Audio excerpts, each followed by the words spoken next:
owning a home was never really about freedom. It was about debt. And somewhere along the way, we turned the idea of making it in America into signing a 30-year contract that guarantees one thing: the bank profits before you ever see equity. Home ownership is sold as this stability, security, and success. But what it really became is a decades-long payment plan where you rent the money from the bank and you call this American dream. So the 30-year mortgage wasn't created to help families build wealth. It was just created to help banks sell more loans. Let's backtrack it and see how it started. In 1930, the US needed to stabilize the housing after the Great Depression. So Fannie Mae, Freddie Mac, they stepped in and the 30-year fixed mortgage became the standard. And it worked because people could finally afford homes. But what it also did was created a goldmine for lenders. A 30-year loan guarantees predictable profits for banks and investors. On a $400,000 mortgage, at today's rate, an average homeowner paybacks roughly between $660,000 to $700,000 in total. That's over $250,000 in pure interest. Money that never builds your wealth, it never increases your equity, and it never comes back to you. Mortgage math is built to favor the lender because in the first 5 to 10 years alone, up to 80% of every single payment is just interest. That means that you're paying rent to the bank while calling yourself a homeowner. And here's the part that most people never realize. The average homeowner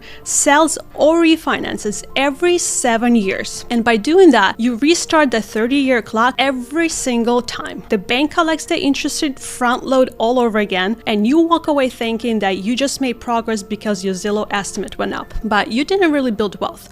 You just bought time for the bank to compound their returns. For decades, home ownership has been marketed as this financial freedom, but it's not freedom. It's just predictability for the financial system. Mortgage debt is the most profitable asset on the planet. It's packaged, securitized, and sold to investors all around the world. So your monthly payment is someone else's passive income. And that's why you're being told that renting is throwing money away. Because if you rent, the system doesn't get to package or sell you debt. Owning home feels patriotic, of course, but it also is the most sophisticated wealth transfer machine ever built. Owning a home, though, isn't a problem, but owning it wrong is. So if you want to use the system, here's just 4 things to remember. Always buy below your means.